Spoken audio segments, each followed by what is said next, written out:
Bonjour à toutes, bonjour à tous, bienvenue dans notre émission Les gens d'ici. Nathalie Rubio au micro de IDFM Radio Anga et Paul à la régie. Les Journées européennes des métiers d'art reviennent pour leur 11e édition le 31 mars, 1er et 2 avril prochains dans toute la France et en Europe.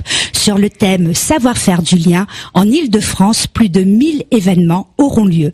C'est à Saint-Leu-la-Forêt que nous avons choisi de nous arrêter, où 8 Saint-Loupiens sortent de leur réserve pour présenter des matières, des gestes, des passions et aller à la rencontre du public. Des métiers de tradition, des métiers insolites comme la fabrication de micros pour guitare ou la création d'œuvres en papier recyclé, des gestes traditionnels revisités, patchwork par exemple pour créer des concentrés de souvenirs. Entrons dans les coulisses des métiers d'art à Saint-Leu-la-Forêt où l'atelier Repatchit accueille 8 artisans d'art. Avec nous, Tania Corbeux, créatrice de patchwork, Christian Gwen de Yves Gwen, l'original fabrication de micros pour guitare, et Christine Orihuela, les ateliers créatifs, création d'œuvres en papier, les ateliers créatifs. Rencontre d'une conjugaison de talents. Bonjour à tous, bonjour à toutes. Bonjour. Bonjour. Alors, Tania Corbeux, vous serez la maîtresse de maison le 31, 1er et 2 avril. Nous avons sur le plateau deux de vos invités, Christian Gwen et Christine Orihuela. Vous accueillez donc chez vous, dans votre atelier Repatchit, des profils différents que découvrira le public dans cet itinéraire artistique. Ils vont pouvoir découvrir effectivement des métiers très variés. Il va y avoir la cordonnière de Saint-Leu-la-Forêt qui est présente non pas avec des chaussures mais avec de la petite maroquinerie.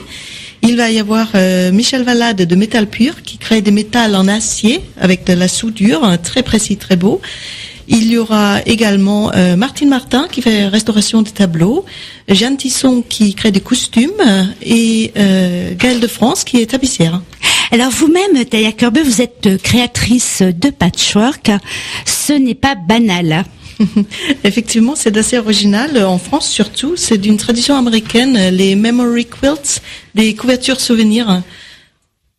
Et on dit souvent qu'à la différence des pays anglo-saxons et notamment des USA, que la France en fait n'a pas cette culture du patchwork, même si on peut retrouver effectivement dans des abbayes ou des châteaux de très beaux patchwork et souvent en fait recousus de fil d'or. Pour vous, en fait, comment se présente votre travail en France ? Moi, c'est d'une tendance plus moderne. Je travaille avec une machine à coudre et ce que je propose de faire pour mes clients, c'est de prendre leurs anciens vêtements, leurs t-shirts, leurs textiles divers qui ont une importance pour eux. Je prends ça, je les découpe et je le recoue sous forme de plate en patchwork pour faire des concentrés de souvenirs, un petit mosaïque de la vie. C'est pour ça que vos patchwork s'appellent mosaïque de vie. Tout à fait. Alors, à ce titre, je vous cite, vous dites, c'est un véritable privilège. Chaque fois qu'un client me confie ses habits, j'adore les transformer, leur donner une nouvelle vie. Ce que je veux donner à chaque client, c'est bien plus qu'un plaid en patchwork. C'est un mosaïque d'une époque de sa vie, un concentré de souvenirs. Fin de citation. Dans vos créations, Tania, quel est votre produit phare ? C'est souvent ce que j'appelle des souvenirs d'enfance. C'est des plates qui sont faits avec des vêtements de petite enfance pour les mamans, pour les grands-parents ou pour les enfants même qui ont grandi depuis. Donc c'est un concentré de souvenirs d'enfance où on retrouve tous les héros de cette époque de la vie. Alors vous avez des anecdotes, est-ce qu'il vous arrive de reconstituer, parce qu'on sait qu'aux États-Unis par exemple, le foot est très mis en avant, enfin le foot non, pas le foot mais d'autres sports. Moi je suis assez néophyte là-dedans, mais c'est très mis en avant, on aime bien avoir en fait des reproductions des gens qu'on aime ou de fans en fait, que ce soit des artistes musicaux ou de films. Est-ce qu'en France il y a d'autres particularités? Par rapport aux États-Unis, je ne saurais dire, mais là vous abordez une autre grande catégorie de couverture qu'on me demande de faire.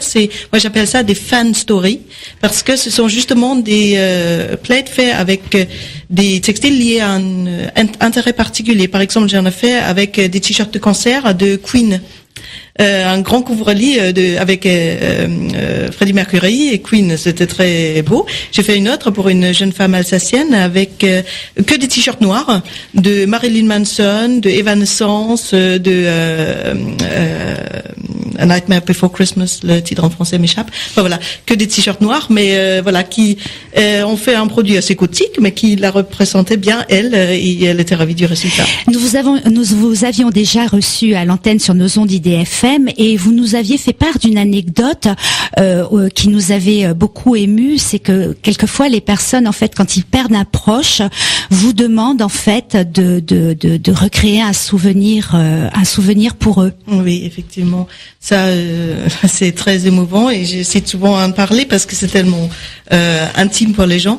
Mais effectivement, des fois, on se retrouve après le décès d'un proche avec des vêtements qui sont importants et qui représentent cette personne de manière très forte et qu'on n'arrive pas à débarrasser. La chemise avec les taches de peinture du grand bricoleur, on a du mal à donner ça à la Croix-Rouge pour le recyclage traditionnel. Et du coup, moi, je fais parfois, des couvertures comme ça. Alors, est-ce que vous considérez votre travail comme un moyen donc d'expression puissante et aussi un travail de mémoire de ce fait? Ah oui, tout à fait. Alors, c'est aussi savoir faire du lien, qui est le thème des GEMA 2017. Et vous, comment vous ressentez-vous dans ce lien, puisque vous êtes complètement dedans? Oui, tout à fait. J'essaie de faire le lien entre le passé, le présent et le futur. Et là, en l'occurrence, j'essaie aussi de faire le lien entre l'actualité politique. Oui, vous avez une actualité, nous en reviendrons, mais enfin vous pouvez déjà nous dire un mot là-dessus. Oui, effectivement, là comme on est en période électorale, je me suis permis d'envoyer une invitation à tous les candidats à l'élection présidentielle. Je les invite à venir nous voir ce week-end à Saint-Leu et me ramener un t-shirt avec leur slogan de campagne. Et également un autre habit ou textile qui a une importance pour eux.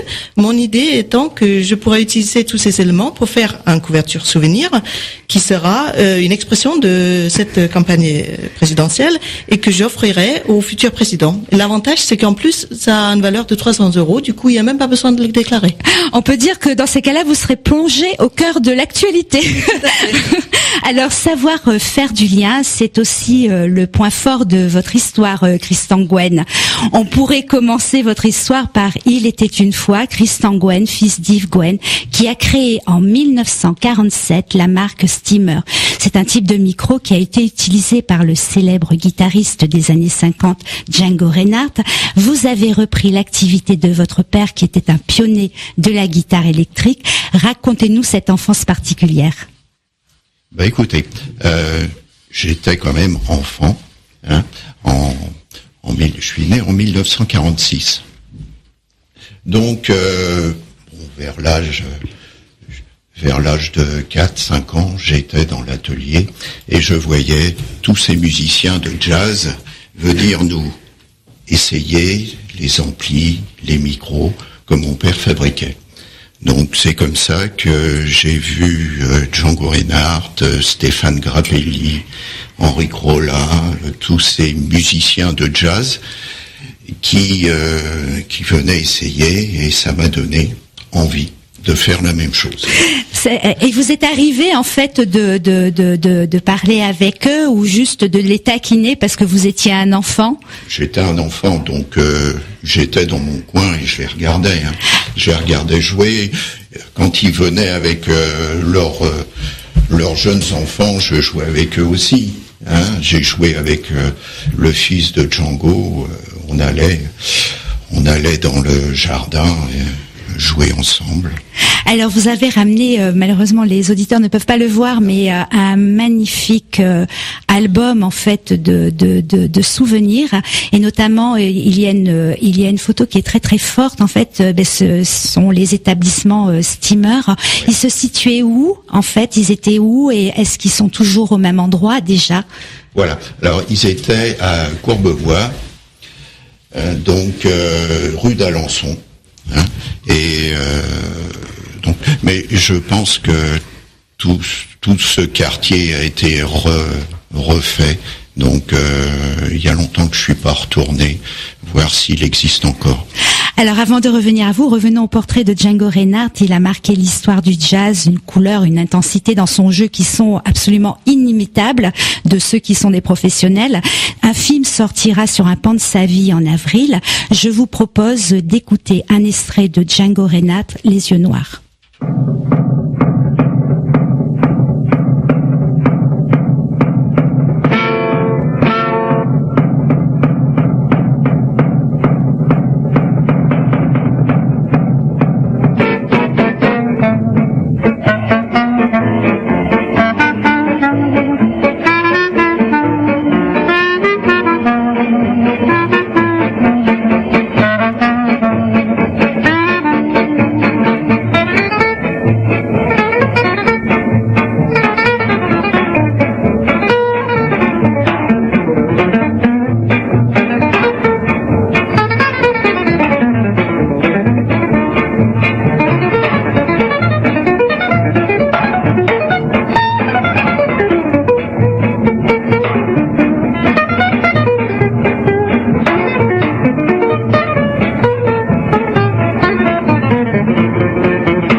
Rejoignez, bienvenue dans notre émission Les gens d'ici. Nathalie Rubio au micro de IDFM Radio Anguin et Paul à la régie pour les Journées européennes des métiers d'art 2017. Le 31 mars, 1er et 2 avril, Tania Kerbe, créatrice de Patchwork, reçoit dans son atelier Repatiche à Saint-Leu-la-Forêt 8 Saint-Loupiens avec nous Christian Gouin, Yves Gouin, l'original fabrication de micros pour guitare et Christine Orihuela, les ateliers créatifs, création d'œuvres en papier recyclé. Alors nous venons d'entendre, Christian Gouin, un extrait de Django Reinhardt. Votre père, donc Yves Gouin, a collaboré avec beaucoup de musiciens à l'époque et Django Reinhardt notamment a rencontré Grappelli, que votre père, on voit dans votre album notamment des personnes qui nous sont connues. Vous pouvez en parler un peu? Alors oui, on voit des musiciens de l'époque comme Henri Crolla et donc qui venaient souvent jouer pour écouter les nouveautés que mon père fabriquait. Et bon, il y a eu Marcel Bianchi qui était aussi un guitariste connu de l'époque de Django, donc qui venait et qui faisait des essais.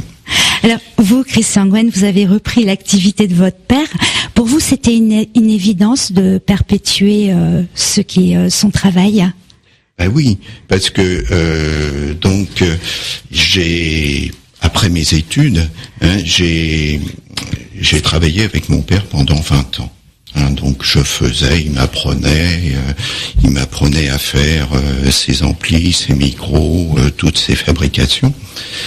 Je l'ai suivi jusqu'en 1986. Et j'ai tellement été passionné par ce métier de contact avec les musiciens que ça m'a donné envie d'apprendre ce métier, et c'est pour ça que donc j'ai fait des études d'ingénieur,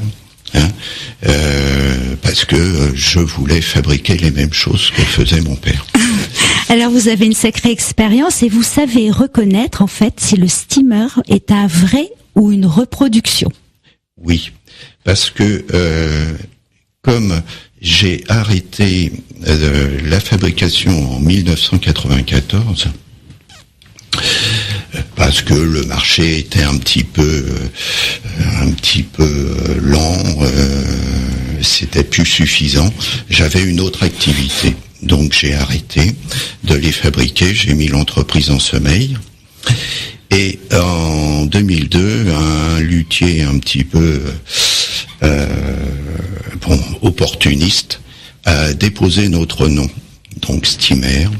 Et c'est pour ça que vous pouvez trouver sur le marché des micros nommés Steamer, fabriqués par ce luthier, et mais n'ayant pas les méthodes de fabrication, ils n'ont pas une sonorité très bonne et qui correspond à cette musique des années 50.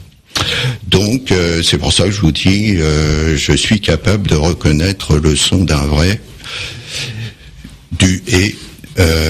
en comparaison avec l'imitation de ces micros. Parce que vous êtes le seul à posséder évidemment les secrets de fabrication. Voilà. La marque Steamer en 1947, donc c'était utilisé par donc Django Reinhardt, donne donc une sonorité bien particulière. Alors quel est le secret en fait du son Django? Eh ben tout ça c'est une méthode que mon père. Il faut savoir que le micro de Django, c'est un micro le ST48. Hein. Donc c'est un micro qui est assez personnel. Il y a un réglage de volume sur le micro. Hein. Et mon père a collaboré avec Django Reinhardt. Et ils ont essayé de trouver une sonorité particulière, parce que Django, lorsqu'il faisait des solos avec les orchestres, il voulait se faire entendre. Hein. Et il avait remarqué que quand il jouait avec sa guitare de jazz, il n'arrivait pas à jouer assez fort parce que il y avait les trompettes, il y avait d'autres instruments. Hein. Donc il s'était dit tiens, si je pouvais avoir un micro sur ma guitare et amplifié, je pourrais être c'est un soliste, hein, il était... Alors je peux vous interrompre un moment parce que pour ceux qui ne connaissent pas en fait ni la guitare ni le micro, bon, on a bien compris qu'il y a un micro à une guitare, mais est-ce qu'on peut dire qu'un micro en fait peut améliorer ou corriger les défauts d'une guitare ou quel est son rôle exactement? Non, il corrige pas ou il améliore pas. Hein, donc il va reproduire la sonorité de l'instrument, hein, mais il n'aura pas la sonorité de l'instrument de la guitare acoustique. C'est un autre instrument. Donc Django, quand il joue en électrique, il joue d'une autre façon que lorsqu'il joue en acoustique. Hein. On peut dire qu'il a une empreinte en fait du violon aussi, parce que vraiment il adorait le violon. Lorsqu'il a entendu Louis Armstrong, il a dit mais c'est mon frère. Enfin, c'était vraiment un passionné en fait de musique, et on peut dire même de gens différents, parce qu'il aimait la liberté dans la musique comme sa vie l'a été d'ailleurs. Oui. Donc Django a joué aussi du violon, mais il jouait aussi au tout début du banjo. Hein, et c'est la façon d'attaque du Méliador sur le banjo et sur la guitare est complètement différente. Donc, étant habitué à jouer le banjo, il attaque ses cordes. Il attaque ses cordes, oui. De guitare, comme s'il jouait sur un banjo. Et c'est ça qui lui a donné ce son particulier. Il attaque très fort les cordes, comme s'il jouait sur un banjo. Et le fait de sa main brûlée aussi, ça a joué dans son jeu? ou pas? Oui, parce qu'il que- était atrophié quand même. Voilà. Oui. Il jouait avec 2 doigts sur sa main gauche. Hein. Donc, il a fallu qu'il trouve des techniques pour jouer rapidement et tout ça. Et ça lui a donné un doigté particulier. Alors vous-même, Christian Gwen, vous avez sorti en fait une nouvelle gamme aussi de micros. Donc vous continuez donc le travail de votre père. Est-ce que un micro déjà c'est coûteux? Non, un micro, tout est relatif. Hein. Oui. Les micros que je fabrique sont de l'ordre de 280 à 300 euros. Hein. Donc c'est relatif quand on regarde, quand les musiciens font une soirée, ils les gagnent facilement dans leur journée. Hein. Donc C'est relatif. c'est relatif parce que pouvoir s'acheter quelque chose avec une journée de travail, c'est pas très cher.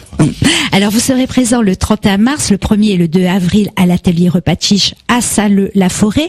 Les auditeurs pourront apprécier le son Django. Comment se déclineront ces journées avec vous? Comment ça va se passer?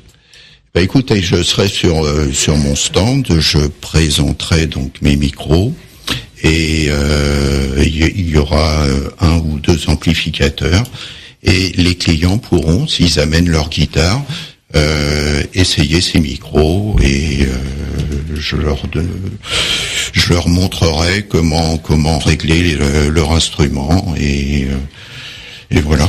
Est-ce que vous raconterez aussi l'histoire en fait? Bien sûr, Oui. je raconterai l'histoire s'ils me demandent comment ça s'est passé. Bien sûr, je serai là. Et je répondrai à toutes leurs questions.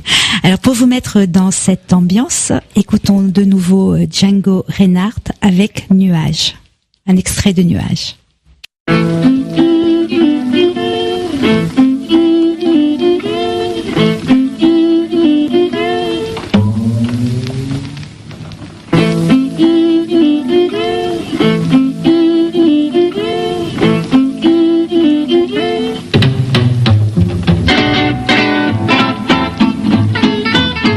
C'est Minor Swing, un extrait de Minor Swing que nous écoutons. Écoutons.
rejoignez, bienvenue dans notre émission Les gens d'ici. Nathalie Rubio au micro de IDFM Radio Anga et Paul à la régie pour les Journées européennes des métiers d'art 2017, le 31 mars, 1er et 2 avril.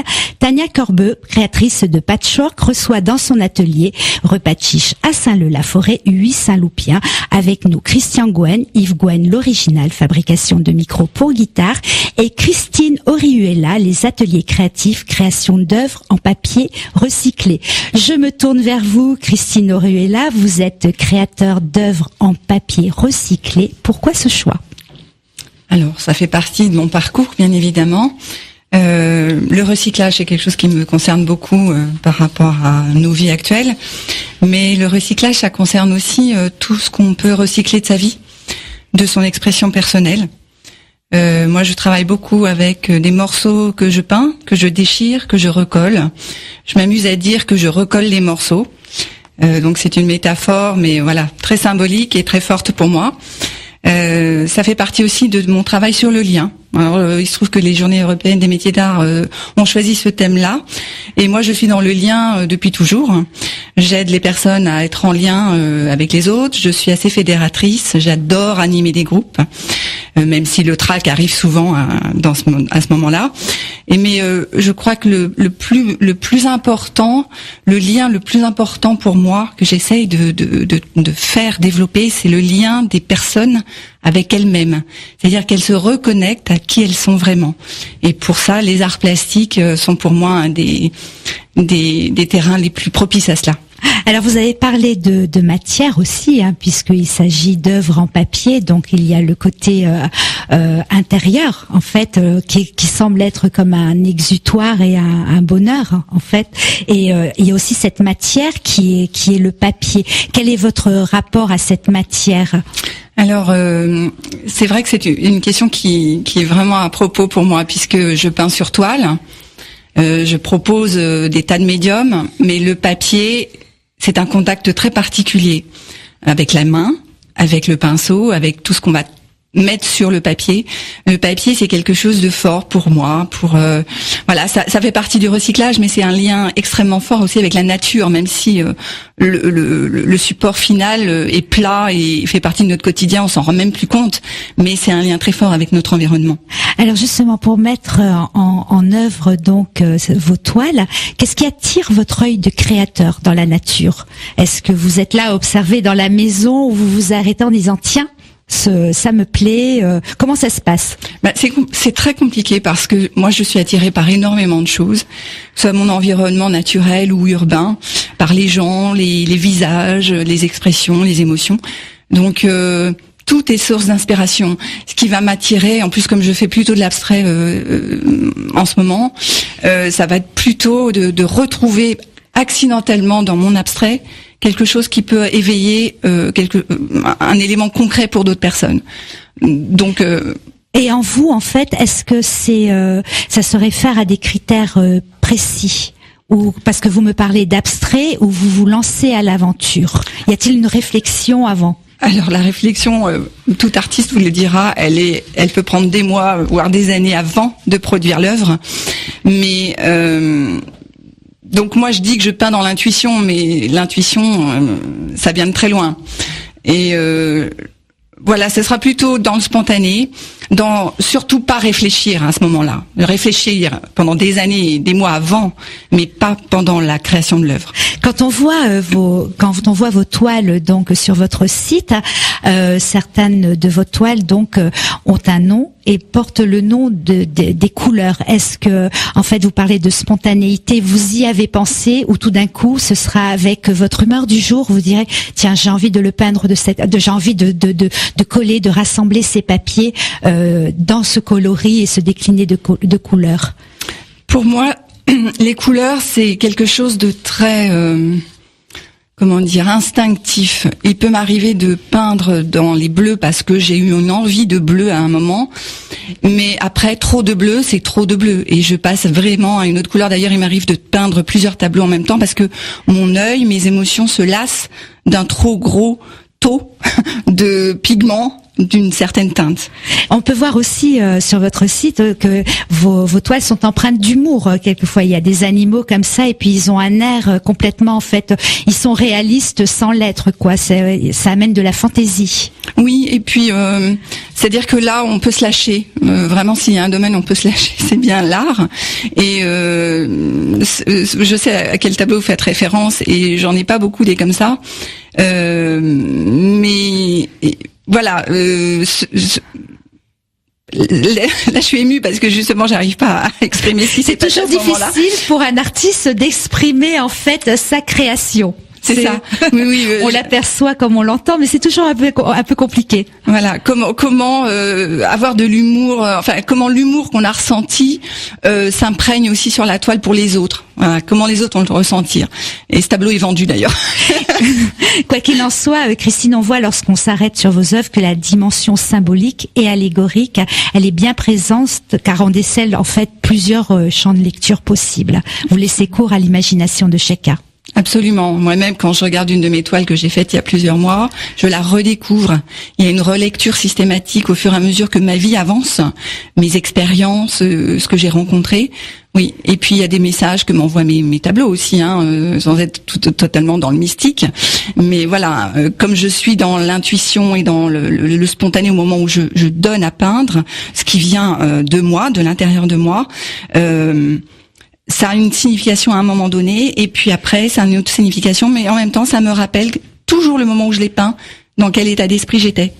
Alors vous êtes des ateliers créatifs, donc est-ce que vous diffusez votre savoir-faire et vous le partagez avec d'autres personnes, des enfants ou des adultes? Oui, j'anime des ateliers créatifs. Alors j'aime bien le mot atelier parce que c'est plutôt un lieu où on va expérimenter. L'expérience. On va découvrir des choses. Je suis pas le maître qui a la science infuse. J'aime découvrir aussi avec les participants ce qu'ils ont en eux, ce qu'ils ont à exprimer, et j'aime accompagner cette expression avec bienveillance et voilà, beaucoup d'ouverture. Et vous apportez mutuellement donc. Absolument. Oui, c'est un aller-retour. Vous donnez des thèmes en fait dans vos ateliers. Il y a un thème qui est prévu. Comment ça se passe? Oui, je donne un thème qui va aider les personnes à se diriger, ou en tout cas à ne pas perdre pied, pas avoir d'angoisse par rapport à cette page blanche. Le thème est un guide, mais n'est pas une obligation. Et en revanche, ce que je voulais vous demander aussi, est-ce que dans vos ateliers, il vous arrive en fait de décliner à l'infini une influence artistique? Oui, on peut travailler autour d'une œuvre picturale d'un artiste et essayer de trouver des manières de l'interpréter pour s'en dégager. Mais ça peut être un thème. Pour vous, quels sont vos favoris, je dirais entre guillemets? J'adore Nicolas de Staël. J'aime, même si ça ne se voit pas, les impressionnistes. Mais toutes les influences. Je vais finir par vous citer plein de choses parce que tout m'influence, tout a de l'importance et je ne rejette aucun courant artistique. Et voilà, je picore partout. J'adore. Pour vous, Tania, qui êtes créatrice de patchwork, qu'est-ce que vous aimez le plus dans votre art? Les courbes, les couleurs ou le toucher du tissu, de la matière? Les couleurs et l'humour aussi. L'humour est très important. Mais les couleurs, oui, quand je reçois un tas de vêtements ayant appartenu ou appartenant à une personne et que je dois créer une couverture patchwork avec, j'adore associer les couleurs, redécouvrir la matière les tissus qui ont été utilisés pour faire ces vêtements et qui vont maintenant redevenir des tissus avant de devenir une couverture en patchwork. Donc j'adore de redécouvrir ces matières. Oui, le toucher est important aussi, bien sûr, mais surtout les couleurs, je dirais. Et puis quand c'est possible, quand les motifs ou les textes sur les objets le permettent, l'humour d'associer, faire des associations inattendues. Pour chacune de vous, le 31, le 1er et le 2 avril, avez-vous mis en place une scénographie autour de vos créations, Christine? Oui, moi je vais proposer un atelier découverte et expérimentation d'une technique d'impression très ludique qui s'appelle le monotype. Voilà. Qu'est-ce que c'est le monotype? Le monotype, c'est une technique d'impression où, comme son nom l'indique, l'empreinte qu'on va en tirer sera unique, une seule. Vous pourrez faire plusieurs empreintes avec le même passage de peinture, mais vous n'aurez jamais le même rendu sur le papier, qui aura déjà absorbé X pigments, X couches, X matière.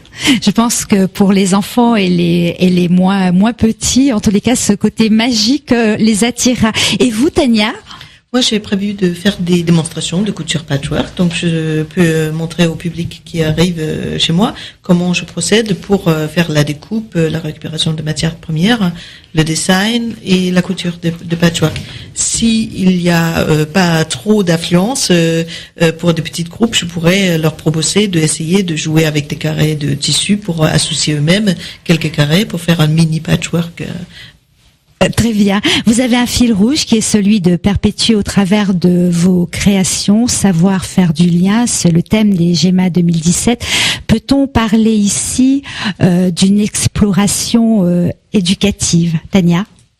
Évidemment, il y a la possibilité de découvrir beaucoup de différents métiers. C'est une opportunité pour les gens en voie d'orientation. Je pense que Christine pourrait mieux vous en parler. Oui, Christine. Oui, c'est-à-dire que je me suis dit pourquoi ne pas communiquer aussi avec les écoles et les collèges pour les élèves qui sont en recherche d'orientation professionnelle. C'est le moment de venir découvrir des artisans d'art, des gens passionnés qui ont un réel savoir-faire qui allie à la fois la réflexion intellectuelle, c'est peut-être un grand mot, mais la réflexion mentale à un geste manuel. Et beaucoup de jeunes ne connaissent pas ça, donc c'est intéressant de venir parler directement avec ces gens-là.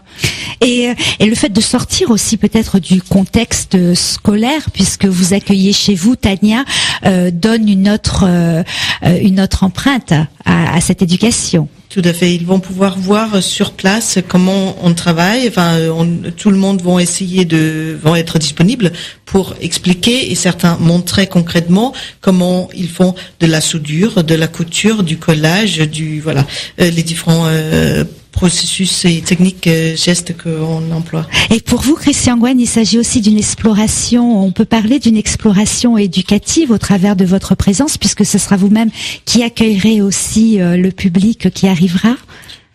Oui, bien sûr.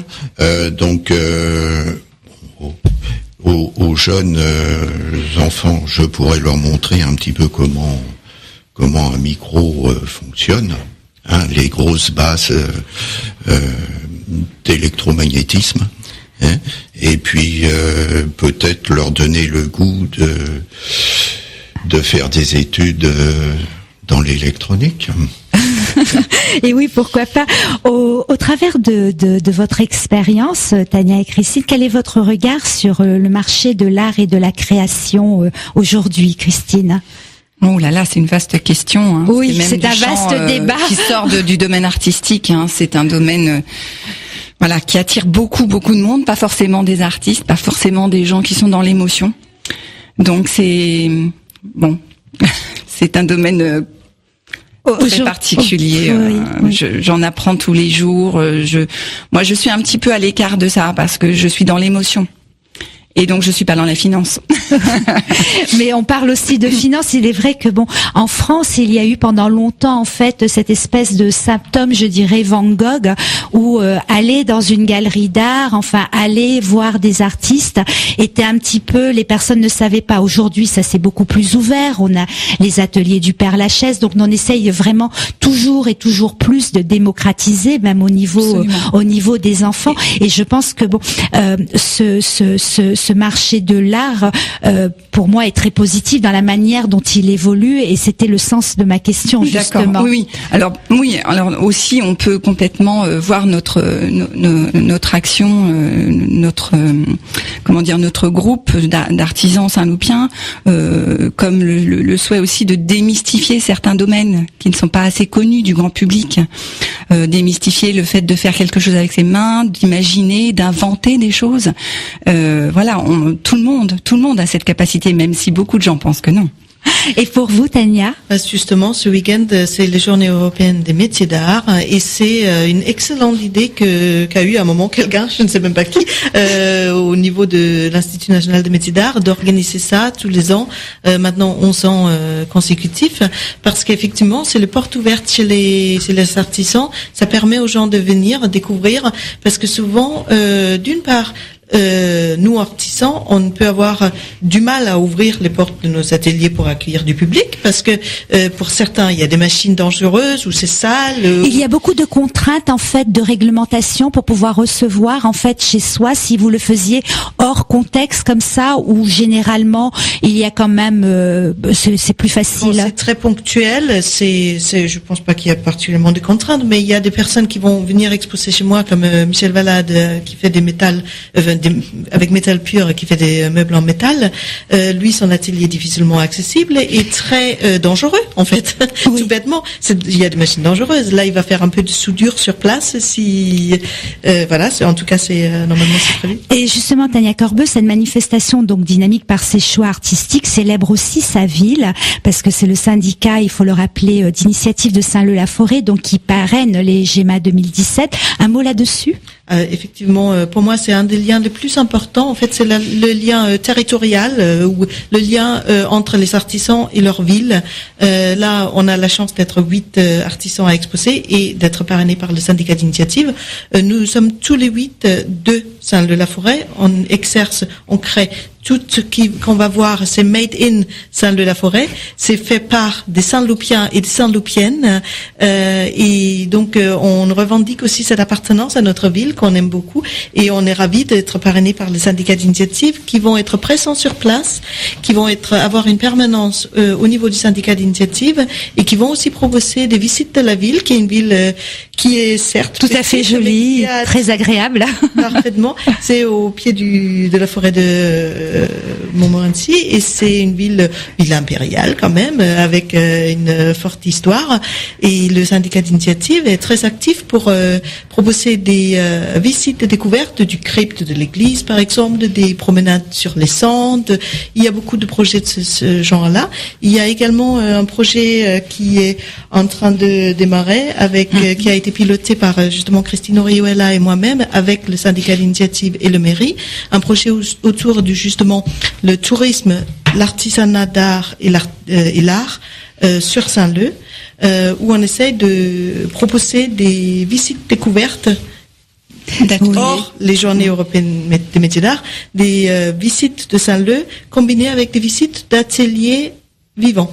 C'est un moyen aussi pour la ville, je suppose, d'amener en fait un public aussi extérieur à découvrir le patrimoine donc de cette ville, et peut-être même des jeunes et des moins jeunes de mieux connaître en fait l'endroit où ils vivent, où ils habitent, où ils dorment. Effectivement. D'ailleurs, on propose aussi pendant ce week-end, on a fait un petit quiz sur les liens entre l'histoire. Ça fera partie justement du 31, du 1er et du 2 avril. Donc ce quiz dont vous parlez, allez-y. On a fait un petit quiz que les gens pourront faire sur place, avec des questions qu'on espère amusant sur le patrimoine et l'événement des Journées européennes de métiers d'art. Alors, votre actualité, c'est votre actualité, quels sont vos projets pour demain? Christian Gouen, vous avez sorti donc deux nouveaux micros. Oui, alors, je fabrique toujours donc les anciens micros, et je vais sortir des micros plus un peu grand public, donc pour les jeunes de maintenant. Donc ce sera des micros à mettre sur des guitares, genre Stratocaster ou genre Gibson. Hein. Donc avec toujours une sonorité particulière qui est la nôtre, hein, avec donc des méthodes de fabrication que j'ai apprises. Et après, j'ai l'ambition de reprendre la fabrication d'amplificateurs à lampe, donc comme dans les années 50, et les fabriquer de la même façon. transmission et Voilà. le lien oblige. Vos projets, Christine, quels sont-ils à venir? Ben alors j'en ai plusieurs. Les plus proches, c'est déjà en tant qu'artiste peintre, je vais exposer dans une galerie Saint-Loupienne du 22 avril au 6 mai, donc chez Solo. Et puis au niveau des ateliers créatifs, j'ai un projet de développer des ateliers à destination des enfants précoces qui ont des difficultés particulièrement marquées dans le domaine de la scolarité, mais pas que. Ce qui suit absolument en fait le fil conducteur qui vous porte à faire des œuvres en papier recyclé. Tout à fait. Alors, je remercie Tania Corbeux, créatrice de Patchwork de l'atelier Repatchit, Christian Gwen, Yves Gwen l'original, fabrication de micros pour guitare, et Christine Aurieula, des ateliers créatifs, création d'œuvres en papier recyclé. Il vous donne rendez-vous le 31 mars, 1er et 2 avril 2017 à l'atelier Repatchit, 91 rue du Général Leclerc, à Saint-Leu-la-Forêt. Les portes sont ouvertes pour le public et les amateurs, bien entendu. Bonne visite à vous. Restez sur nos ondes IDFM. C'était Les gens d'ici. Nathalie Rubio au micro et Paul à la réalisation technique.